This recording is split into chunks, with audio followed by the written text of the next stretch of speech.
ఢిల్లీ పేలుడుపై దర్యాప్తు జరుగుతున్న తరుణంలోనే దేశంలో ఉగ్రదాడులకు ఐసిస్ చేసిన ప్రణాళికలు భయకంపితులను చేస్తున్నాయి. ఢిల్లీ పేలుడుకు ముందే గుజరాత్ ఏటీఎస్ పోలీసులు ముగ్గురు ఐసిస్ ఉగ్రవాదులను పట్టుకున్నారు. వారిలో ఒకరు హైదరాబాద్ కు చెందిన Mohiuddin. Faridabad white collar terror module తరహాలోనే ఐసిస్ టెర్రర్ కుట్రలోనూ వైద్యులు వెలుగులోకి వచ్చింది.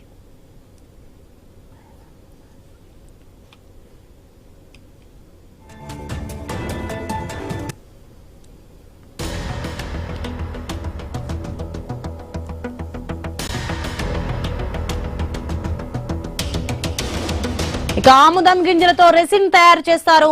ఆముదం తీశాక వచ్చే పిప్పితో రెసిన్ వెలికి తీస్తారు. ఇది అత్యంత ప్రమాదకర రసాయనం. ఈ రెసిన్ ను గాలిలో పీల్చినా ప్రమాదకరమే. రెసిన్ తయారీ సమయంలోనే గుజరాత్ ఏటీఎస్ పోలీసులు చాకచక్యంగా ఐసిస్ ఉగ్రవాదులను పట్టుకున్నారు. వారు చేపట్టిన బయో టెర్రరిజానికి చెందిన ప్లాన్ చూసి ఆశ్చర్యపోయారు.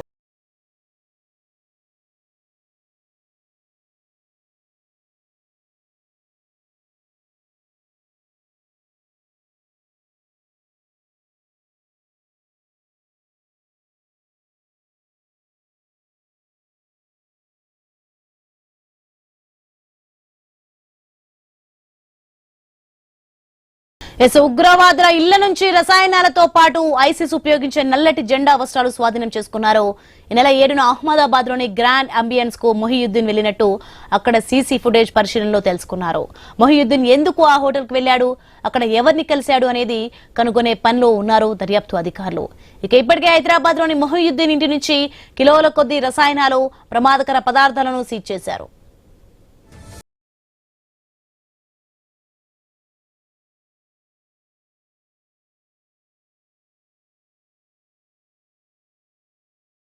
పోలీసులు తమ కస్టడీలో ఉన్న యూపీ లఖింపూర్ కు చెందిన మహమ్మద్ సుహైల్ ఇంటిలో సోదాలు చేశారు.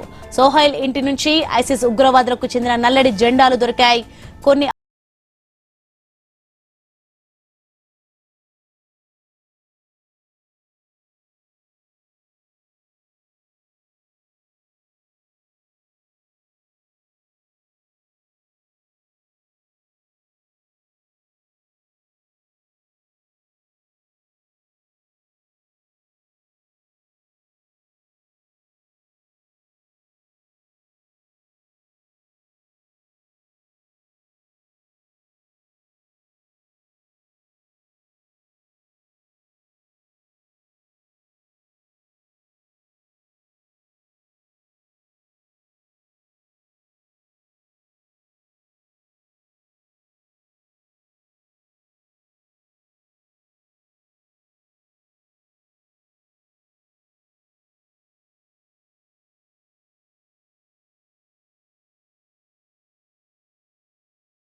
ఇక రెసిన్ ను పౌడర్ గా మార్చి ఆహార పదార్థాలలో కలిపే ప్రయత్నానికి